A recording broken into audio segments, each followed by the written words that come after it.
Good afternoon, listeners. This is Toe Jam. That's T-O-L-L, not T-O-E. Welcome back to Eastern Sound. We're back after December break, and I'm coming in hot with I have a new 2-hour time slot. That's right, Eastern Sound will now be on from 12 p.m. to 2 p.m. If you're new to my show, welcome. I only occupied the 12 to 1 p.m. time slot last semester. I wanted to add in an extra hour because I wanted to talk more about what I talked about previously. Now, what is Eastern Sound about? Well, Eastern Sound plays Japanese and Vocaloid music. I love this kind of music ever since I was a teen, so I figured I could share some of my own personal music tastes over the radio waves. Alongside playing Japanese and Vocaloid music, I wanted to also recommend anime shows and talk about the songs themselves. As an English speaker, I cannot understand Japanese. I'm not fluent in Japanese at all.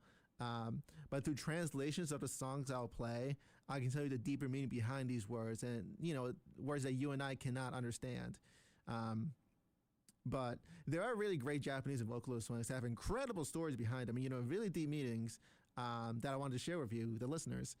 But of course, I'll be playing songs that we use in anime and, give you a description of the anime every now and then, right? Not like every single song, It'll usually be the stuff that I've seen before, and I think last semester I've only done 1 or 2 animes that I've only done 1 or 2 reviews of animes I didn't like, but I know that other people do. So hopefully through listening to the music, you'll go ahead and watch Cowboy Bebop. Anyways, with all that said, I'm glad to be back on the air again. We're going to play so much more music than last time, so please do stick around. I'm planning on broadening my horizons when it comes to playing Japanese music. I want to play more stuff from different genres. I think last semester I primarily played pop and rock, and I love that stuff, right? But I think broaden like I said, broadening my horizons would probably do me some good. Give some variety on the show, because this isn't just about Japanese pop and rock or Vocaloid pop and rock. This is just about Japanese music in general, Anyways, first up on our list today is Game of Life again and Gurenge. Enjoy.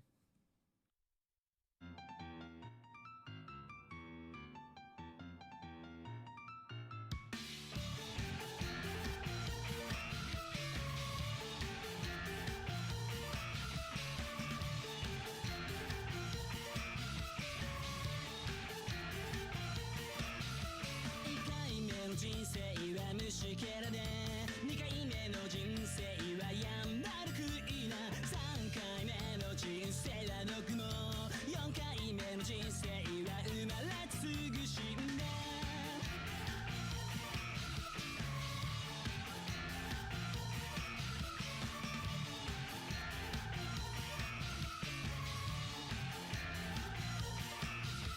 5回目の人生は深海魚6回目の人生は卵が食われ7回目の人生はロバ8回目の人生はサラブレッドが好き忙しい神様のゲーム僕の一生なんて理性のないまま生まれて死んでゆく人生が破れ僕らの理想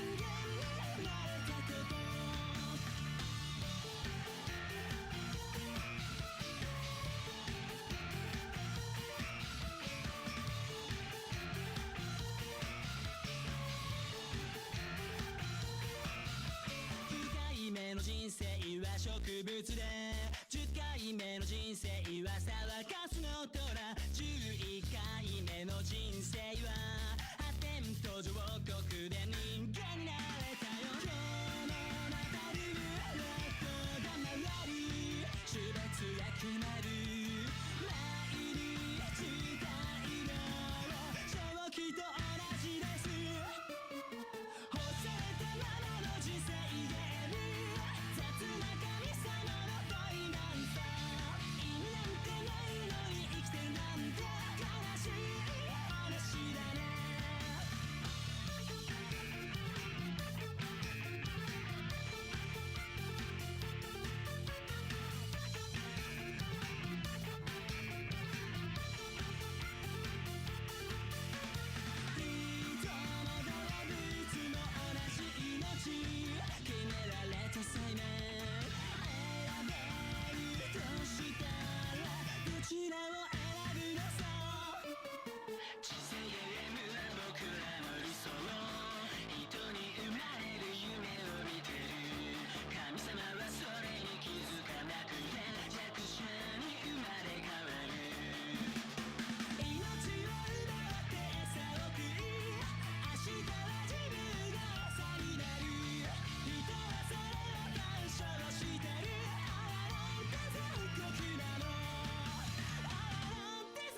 僕なの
してしまうにはまだ人生長いでしょう。やり残してることをやり直してみたいから、もう一度言うことないために生きてるんだって叫びたくなるよ。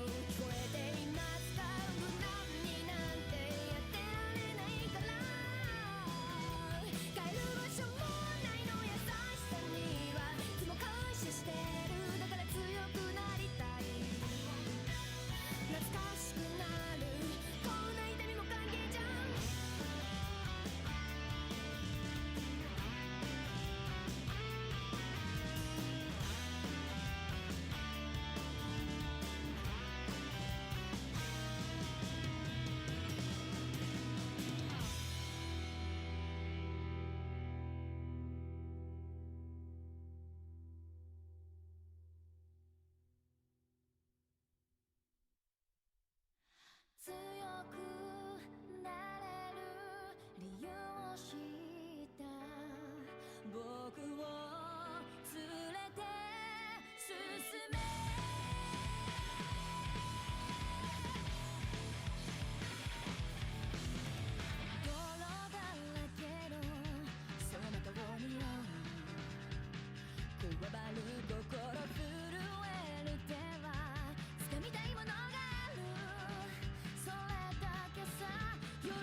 知らず儚い散りゆく結末無情に破れた悲鳴の風吹く誰かの笑う影誰かの泣き声誰もが幸せを願ってるどうしたって崩せない夢も止まれない今も誰かのために強くなれるならありがとう悲しみや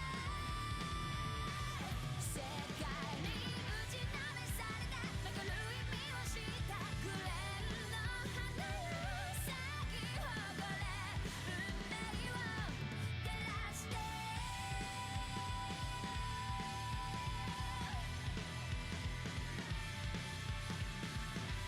運命を照らして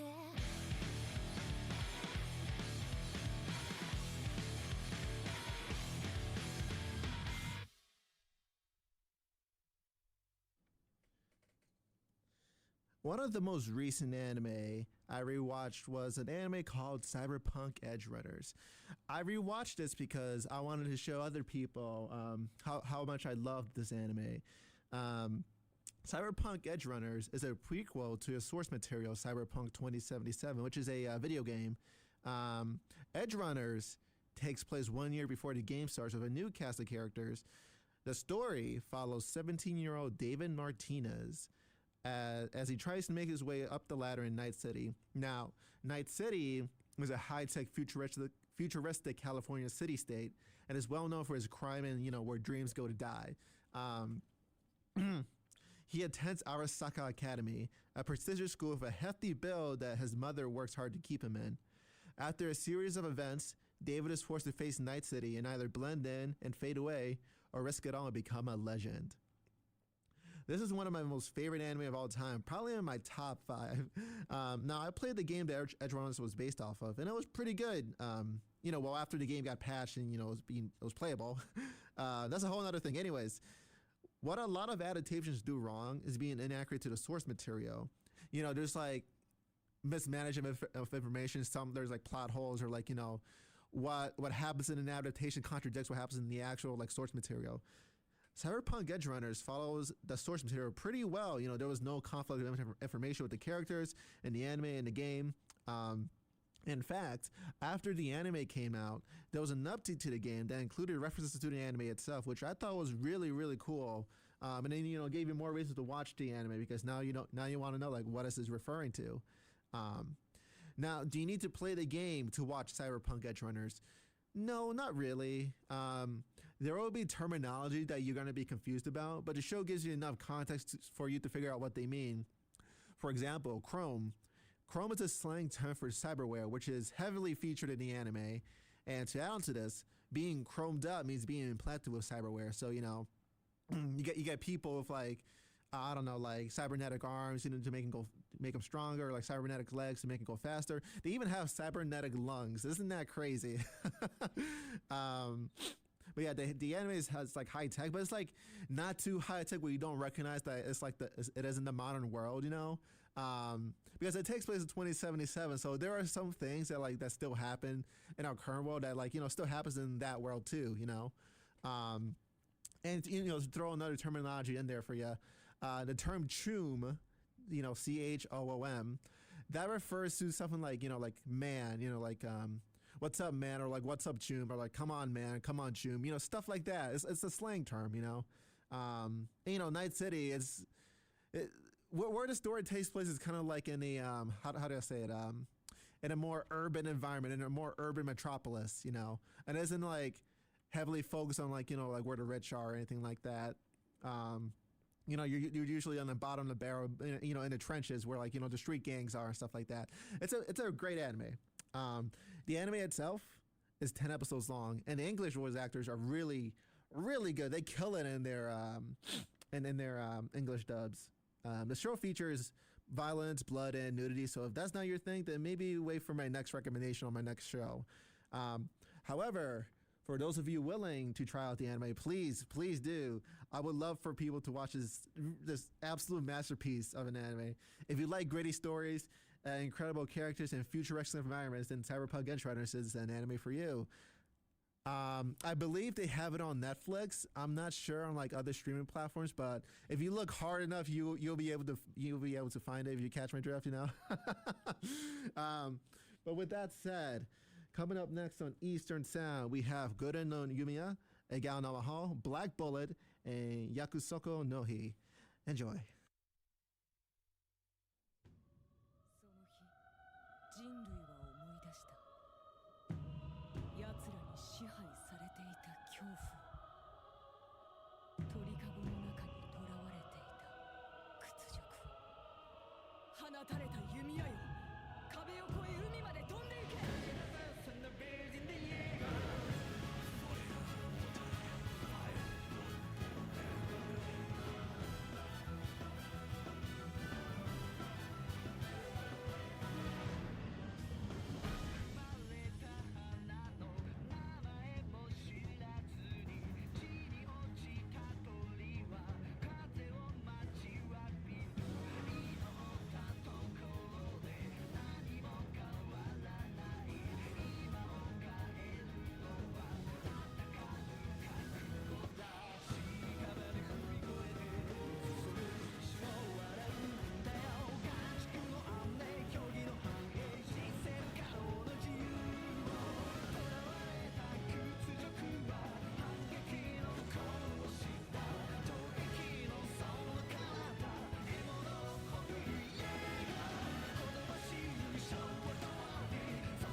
直な言葉伝えたいから愛も夢も君とならばマジカルに変わるさどこまでも笑おう泣こう素直でいいシンプルな気持ち一番大事悲しい夜に流す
フェアリテこの手で掴んだ光は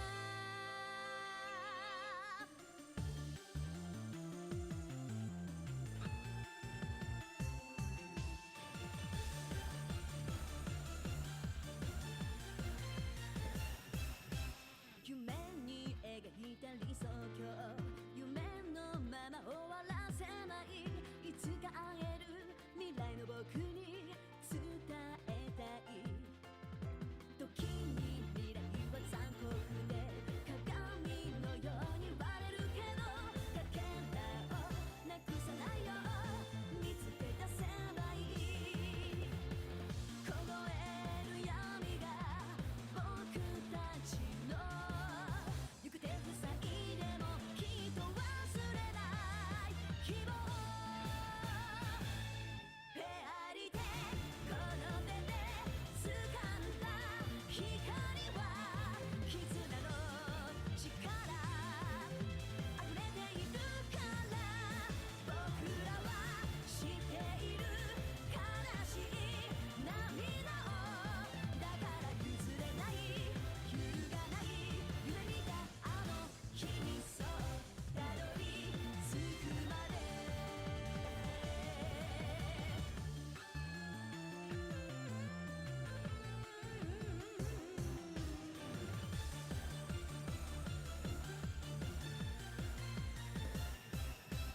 あの日交わした約束は眩しいほどにきらめいていつか触れる未来の意味を教えていたどんな未来が幸せか今はまだわからないけど手を取って歩いてゆこうずっとそばにいるよ歪んだ闇が僕たちを惑わせようとも胸に忘れない勇気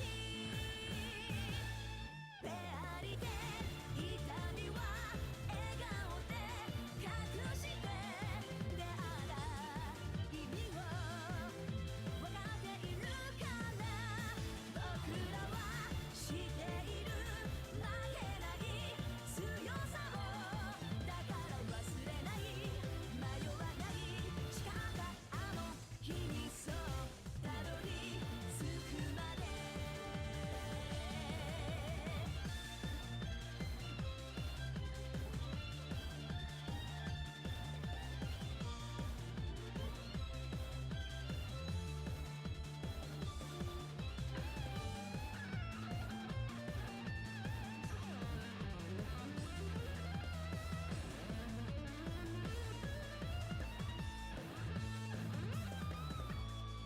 凍える闇が僕たちの行く手塞いでもきっと忘れない希望フェアリテこの手で掴んだ光は絆の力溢れているから僕らは知っている悲しい涙をだから譲れない揺るがない夢見たあの日にそうたどり着くまで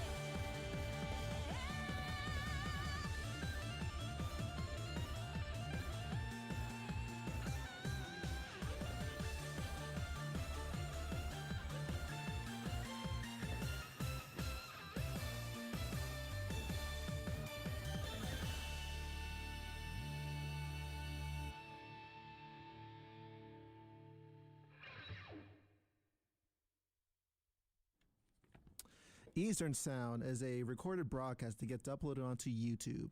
If you'd like to listen to previous broadcasts last semester and future broadcasts, then please head over onto the Eastern Sound YouTube channel at youtube.com/@EasternSound. Once again, that is youtube.com/@EasternSound. Now then, allow me to tell you about an anime that I've begun watching. And I'm a little late to the party, I know, but I've been watching Demon Slayer as of late, and I figured since there's a new movie coming out, I'm pretty sure, I don't know when, there's a new movie coming out, I figured that now's a good time to watch it. For those of you who are unaware, those of you who don't watch anime at all, it's a shonen anime about humans versus demons, humans hunting demons.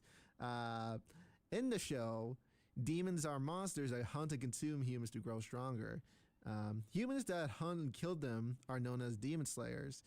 Demons can only be killed by sunlight or very special swords called Nichiren blades. Now, the main character, Tanjiro Kamado, he's so far a pretty cool protagonist. I only watched, let me see, I think like 13 episodes of the first season so far. And as of right now, you know, I don't have any complaints about him. I think he's pretty okay. He's not bad. You know, I think a lot of shows like I can't think of someone off the I talked about this last semester, but I didn't like Sword Art Online for a multitude of reasons, right? I know that people like Sword Art Online, but I didn't like it. And you know, one of the reasons I didn't like it was because of the main character himself. I don't know, he just felt kind of bland, you know. I didn't like his attitude. Because like there was no personality behind the attitude. He was just good, you know. He was just like good at like being the main character, you know.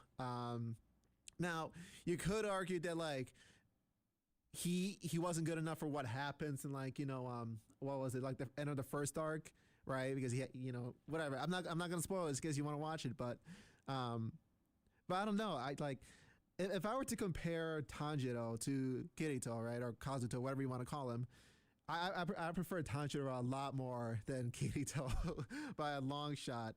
But that being said, there's been much development for me with Tanjiro to actually say who he is if he's written well. So I'm not gonna like immediately like go like say he's the best character ever made. You know, I think he's a good character so far. He's a good protagonist. You know, I think I could like root for him for now. I heard that like Demon Slayer gets like better like as the show goes on. So, you know, hopefully, right? You know, because like sometimes shows just go downhill after their first few episodes. And not just in anime, just like in shows in general, right? Like there's a really good opening or like, you know, a really good start to like a show, and then, you know, it just falls off, you know. That's kind of how I feel like Rick and Morty. I used to watch Rick and Morty, but you know, now I don't anymore. I think I stopped at like season 3 or 4 or something like that. You know, that was everywhere, right? But anyways, I will say that the animation of Demon Slayer is absolutely stunning. It's so good. I think there's like some 3D animation in there too, but like it blends in so well with the 2D animation that like you kind of don't really notice it. But again, I'm only on the 12th episode, so I don't really have much to say about that unless I'll, you know, I'll watch like a really good chunk of Demon Slayer, you know. But a lot of hard work was put into the animation, and it really shows. I think like the magic or like the powers or whatever, they're so well animated, they're so beautiful. Like it's great. It's really great. I think the fights are great too. I'm really looking forward to see what the show has in store for me.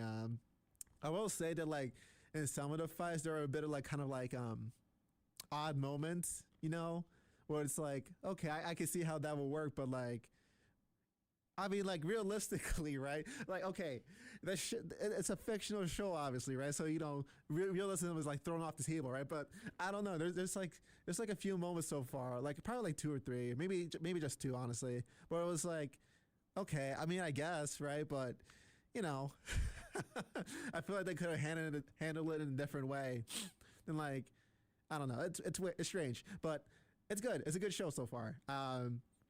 So far, I'd rated a 7.8 out of 10.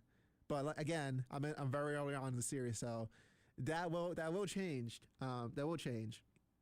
I will keep you guys updated with what I think, without any spoilers, of course. I think that would be a pretty good idea for this show, to just like talk about like stuff I'm watching, or like, you know, anime and stuff like that, or any new songs I've heard too. I think that's a good idea to kind of like fill up like the, you know, the time slots here. But anyways, coming up next on Eastern Sound, we have Boku no Sensou, FT, Sorairo Days, Don't Be Happy, and for our first song analysis of the semester, we have Kokoronashi. Enjoy, fellas.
大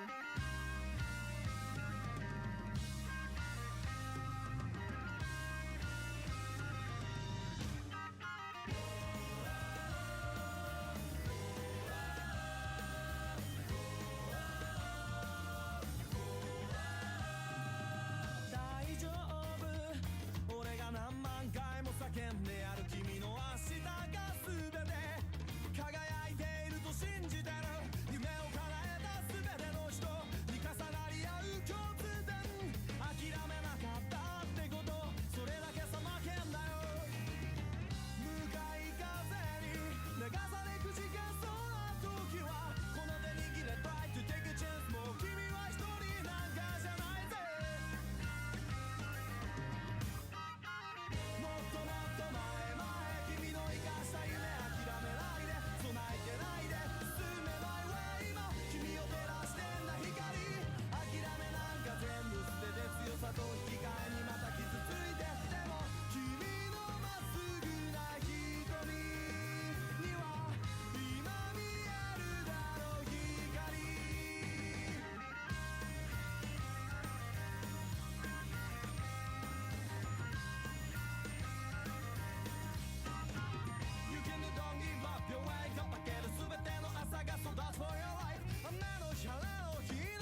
べて投げ捨てられたら笑って生きることが楽になるの。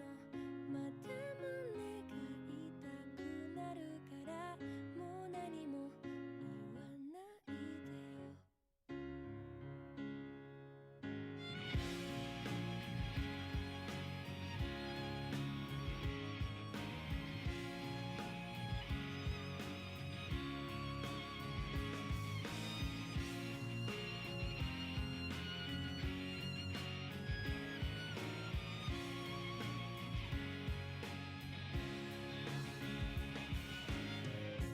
もしもすべて忘れられたなら泣かないで。生きることも楽になるの。でもそんなことできないからもう何も見せないでよ。君にどれだけ近づいても僕の心臓は一つだけ。ひどいよひどいよ。もういっそ僕の体を壊して引き裂いて好きなようにしてよ。叫んでもがいてまぶたを晴らしてもまだ君は僕のこと抱きしめて離さない。もういいよ。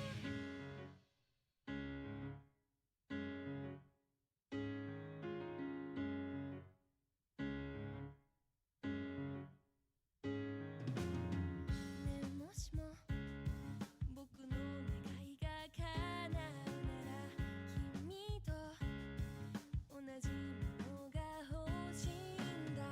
でも僕には存在しないからじゃあせめてここに来てよ。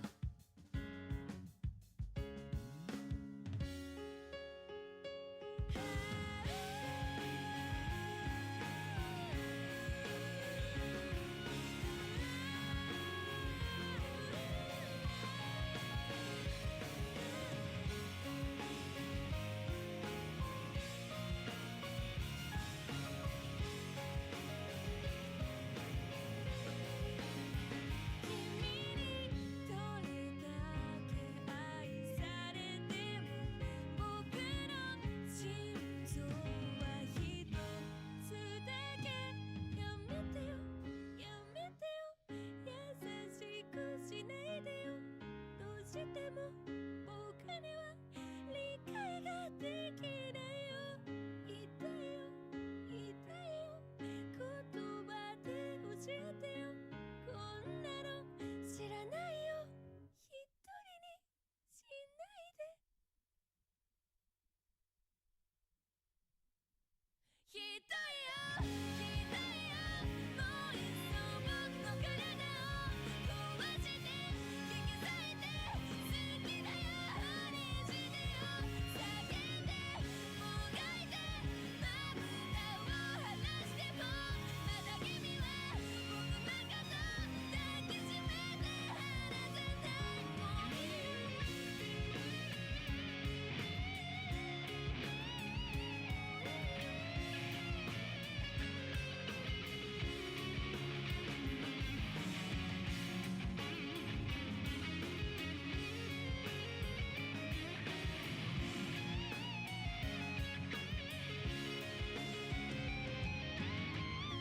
もしも僕に心があるならどうやってそれを見つければいいの。少し微笑んで君が言うそれはねここにある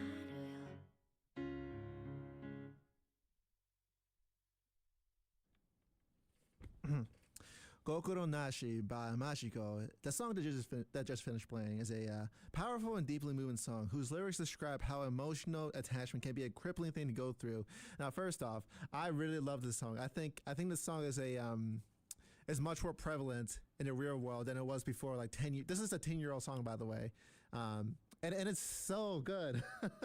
In my opinion, this song is about a person experiencing experiencing emotional turmoil towards someone that either they cannot give love to or they want to feel loved, right?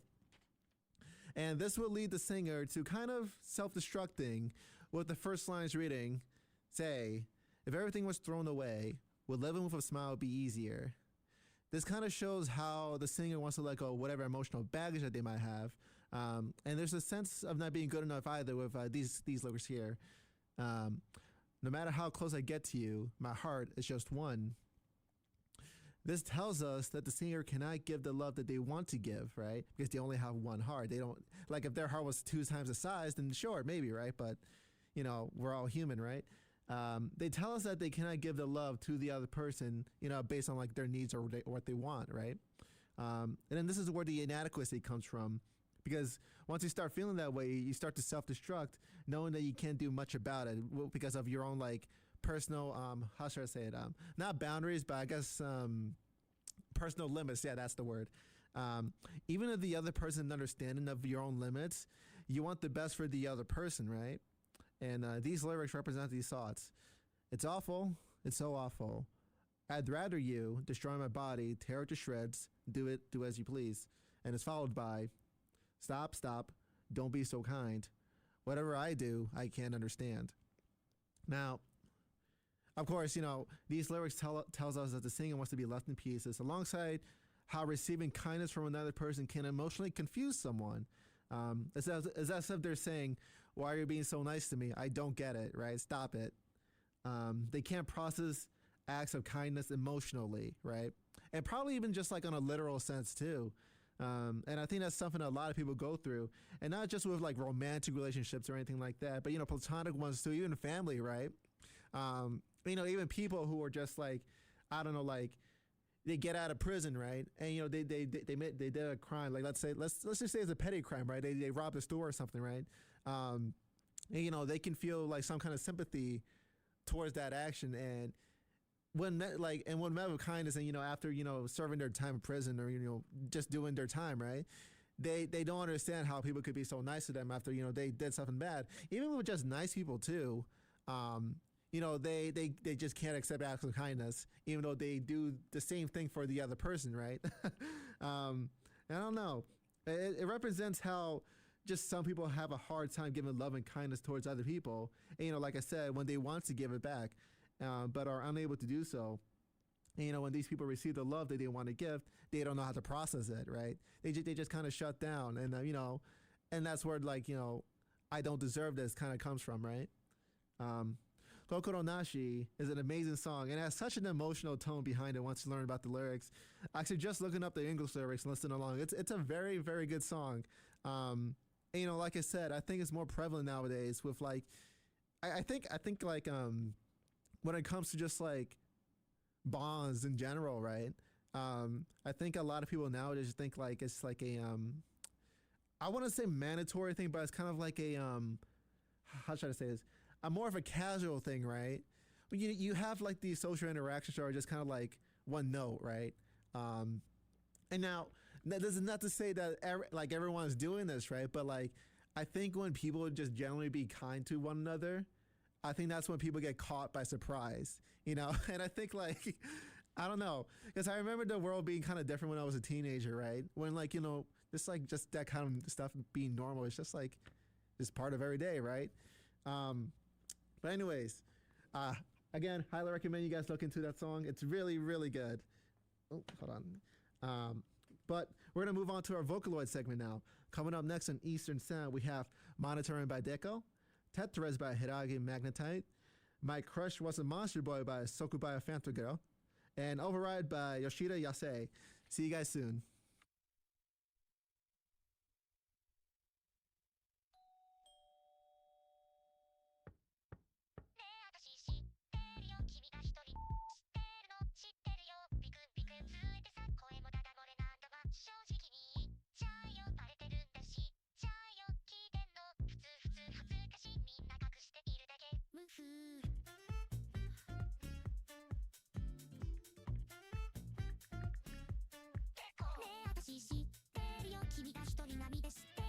知ってるよクスクスへこんでさ弱な人からいいんじゃない焦ってくるまで一生コースもっとないだってなんとだって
してすぐ知ってしまうの。都心で苦しんでしばっと更新で古い隕石マッチョか悪くない興味で救い派で感動ちょびで薬食べバットちょひで古見た目暗号か画面による女子で来る一派で乱闘放置でする陰キャでバンド都心で苦しいダメキャンソーは草生えるどしてすぐ見てしまうのどしてすぐ言ってしまうのどしてすぐ壊れちゃうかなパパラパラパラ君らしかかたショッピングモールの現代ボックスショーウィンドしかかたモンティホールの劇でピンボールオイルマッサージ100と素足湯付きユースを添え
Now, after all of that, some of you new folks on the show might be wondering, what the heck is a Vocaloid?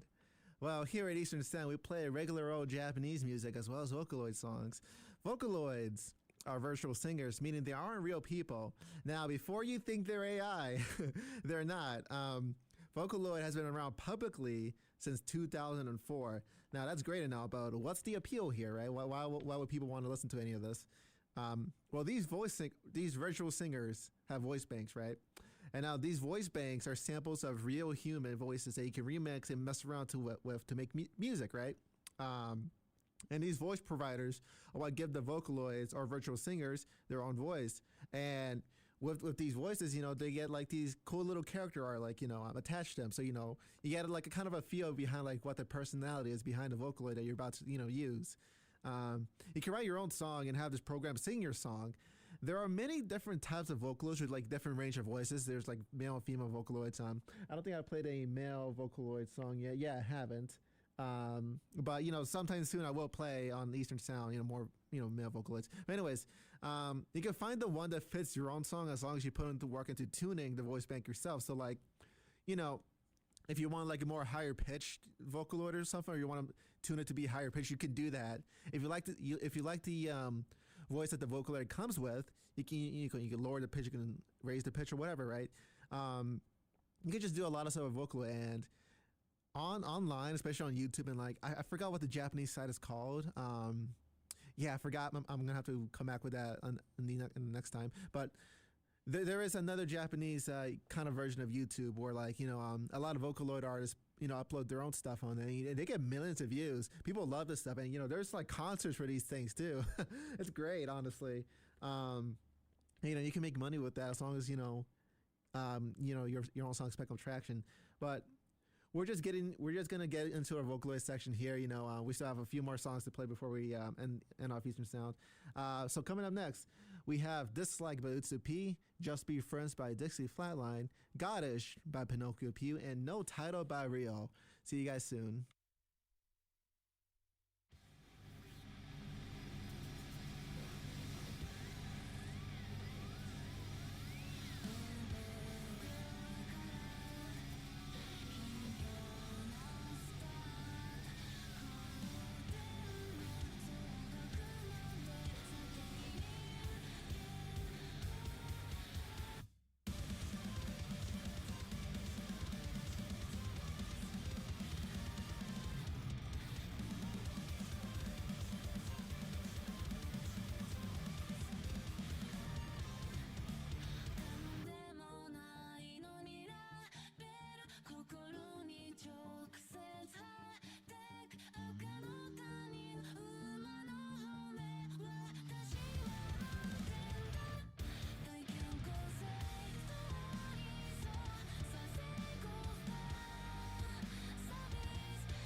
拾い上げたとしてまだ先戻ることはないそう手のひらの上の小さな日僕らの時間は止まったまま思い出すよ初めて会った季節を君の優しく微笑む顔を今は過去に押し上げ二人に続く限りに続いた僕らの心は溶けただけだ重苦しく続くこの関係で悲しいほどわからない心愛してるのに離れがないのに僕が言わなきゃ心に土砂降りの雨が当然視界もけぶる覚悟してたはずのその痛みそれでも貫かれるこの体二人を貫いてた絆誇り仏に地上に消えてくさよなら愛した人ここまでだもう振り向かないで歩き出すんだ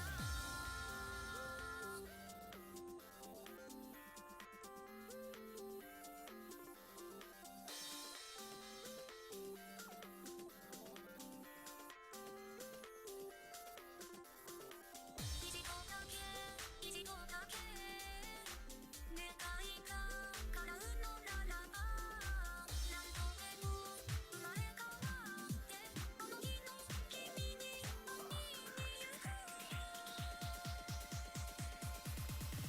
声を出して叫んだ反響虚しく響く外された鎖のその先は何一つ残ってやしないけど二人を繋いでた絆誇り仏に地上に消えてくさよなら愛した人ここまでだもう振り向かないで歩き出すんだこれでおしまいさ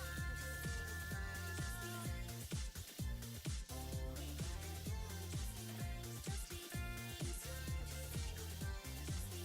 Just be friends Just be friends We should be just should be We should just be friends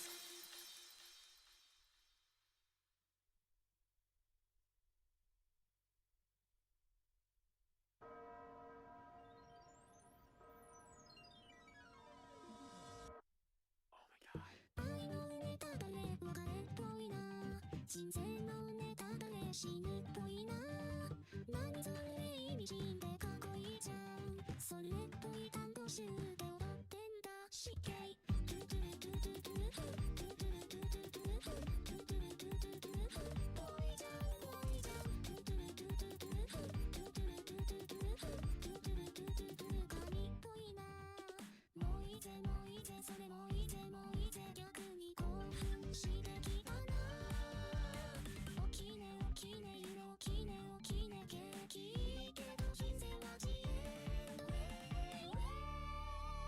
ほっといすととうと神っぽいなそれ以上神っぽいなそれ愛もんちゅIQ が下がっていく感じ女子っぽいなそれ以上女子っぽいなそれ愛ヘイトヘイト怪獣はどしその髪型その目その口元その香水その服そのメイクあれっぽいなそれ以上あれっぽいなそれその名言その意見その事情その回数その逆そのセンス神っぽいなそれ以上ぽいなぽいなぽいなぽいだけじゃんトゥトゥルトゥトゥトゥルトゥトゥルトゥトゥトゥルトゥトゥルトゥトゥトゥ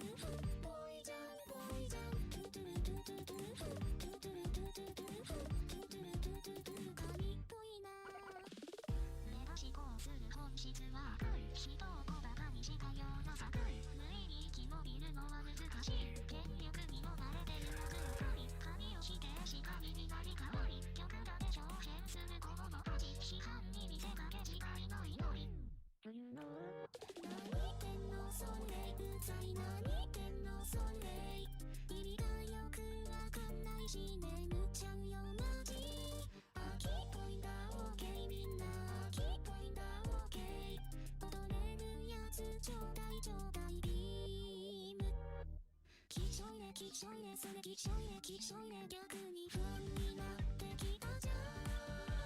ちっちゃいねちっちゃいね図はちっちゃいねちっちゃいね天才孤独ですねかけかけちょっとイスとトーク神っぽいなそれ非常神っぽいなそれ超健康健康い果てくだらっていく感じやけっぽいなそれ非常やけっぽいなそれもう愛愁愛愁駅同年の日にそのタイトルそのそのストーリーその音楽その歌そのメロディーあれっぽいなそれ非常あれっぽいなそれその名言その意見その事情そのカリスマそのギャグそのセンス神っぽいなそれ非常っぽいなぽいなぽいなこれで今日はトゥトゥトゥトゥトゥトゥトゥトゥトゥトゥ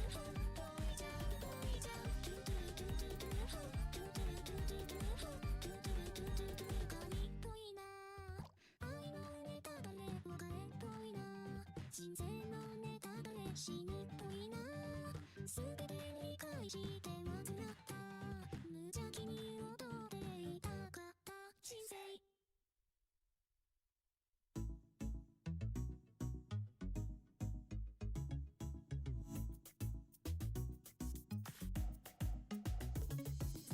見てた方に乗れたかなと帰れないとこまで来たみたいシグナルしてみたどうしてその戸先へかけていけるはずだからなのね深なる傷も抜いてつなプラスチックに回り出す慣れた痛みを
So when talking about Vocaloid, a lot of people have heard them.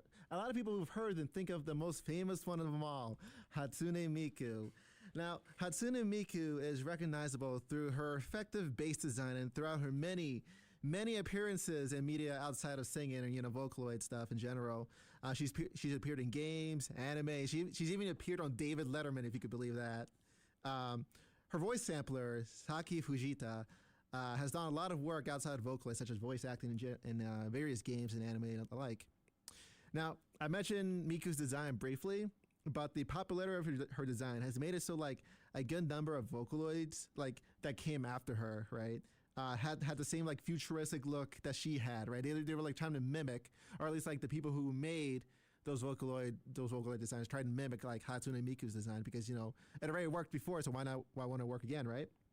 And they even had similar poses to what she had back then, which is kind of crazy when you think about it. And she's so popular that Lady Gaga is a fan of her music as well. I believe I mentioned this before and last semester, but she was the opening act for one of Lady Gaga's concerts back in 2014. And if you look up like Lady Gaga and Miku or something like that, you can see like photos of her with like her own figurines of Miku, and it's actually pretty cool. I don't know. I think that's one of the coolest things I ever heard. I love Lady Gaga. I love listening to her music too. I think the fact that like, I don't know. It's such like a surreal thing to me when I hear stuff like that, because nowadays like stuff like this is kind of like mainstream, like they're more like noticed and picked up and stuff like that. I don't know. It's pretty cool. It's pretty cool. But with that said, let's move on to our final songs. We have Drop Pop Candy by Ryo, Manic Girlfriend by Kashi Moimi, Junkie Down by Fushi, and finally for our song analysis for today, for Vocaloid, I mean, and we have Lag Train by Inabakumori. Enjoy.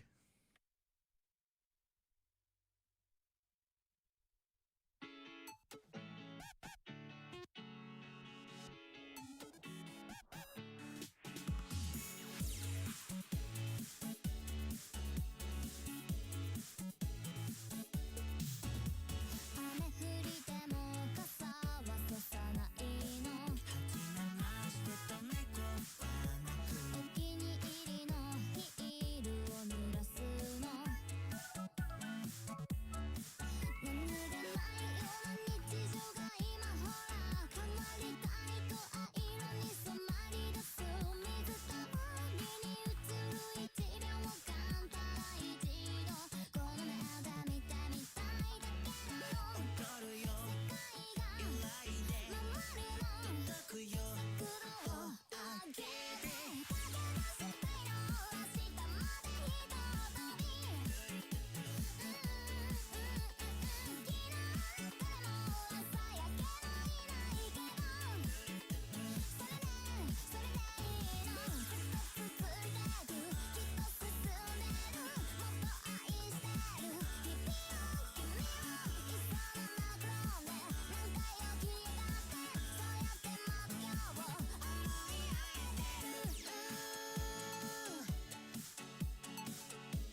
So, I have reviewed Lag Train by NANAOAKARI before, but I decided to come back to it because it was one of my favorite song analysis pieces that I've done last semester.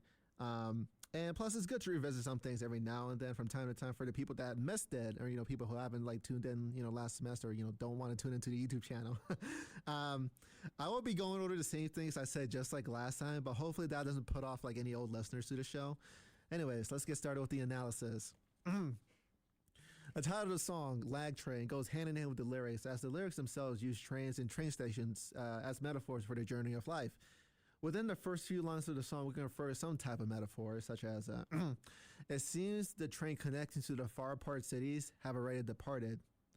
By mentioning a departed train from a distant city, we can interpret this as a connection to someone else that is no longer there, or simply being separated from someone or something important.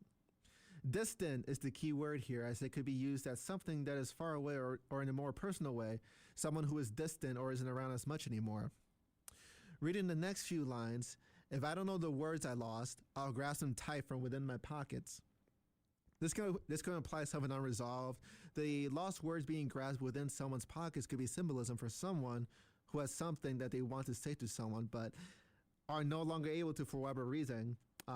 Thus, these words will always be in your head or in your pockets as the words remain unsaid.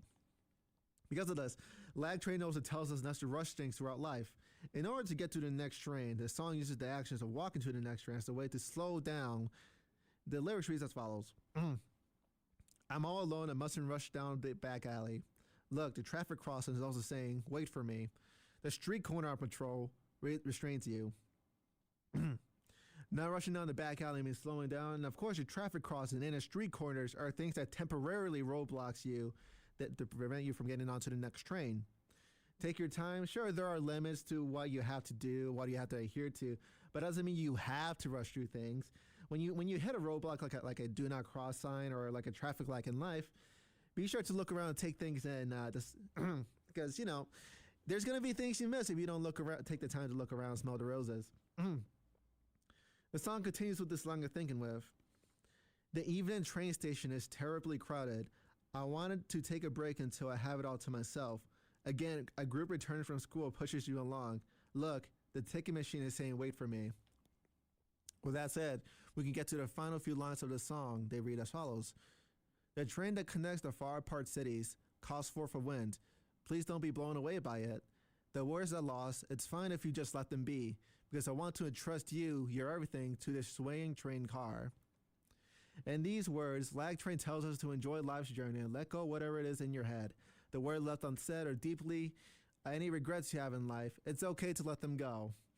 The word swaying could apply life's uncertainties and frankly a spontaneous nature.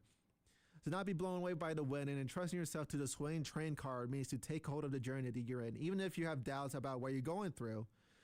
So to summarize all of that, Lag Train is a song about taking your time, getting to the next phase of your life. Maintain the connection you make to its fullest, because even though it's impossible to keep everything and everyone around in the next phase of your life, living in the moment with these things and people is what makes every stop worthwhile. It's fine if you arrive 5 minutes late early to your next stop, but if you're there an hour early, then you might be missing out something that you could / had to do. There could be more connections, more relationships and stuff like that, or even just like a new hobby you could pick up, right? Just slow down every now and then, You don't gotta go 80 miles an hour or something like that, or take the next train to Tokyo or whatever. It's fine. Everything's fine. And with that, that is the end of today's show. Yeah, it's great to be back. I actually missed doing this. And now I get to do this for 2 hours, knock on wood, because I know that since this is still early on in the semester, there might be some people who are, wanted a time slot, so I might have to give it up to them, but that's okay. Honestly, it's fine, because at the end of the day, I still get to talk about anime and Vocaloid and stuff like that. I like the stuff, so I'm glad. I hope you all enjoyed the broadcast, and if you want to listen to previous broadcasts or find out the titles of the songs that I played, then head over to youtube.com/@EasternSound. I will be uploading everything onto that channel, so feel free to check that out. That has been Toll Jam, that's TOLL, not TOE. Signing off on WECS 90.1 FM. I'll see you all same time next week. Until then, take care.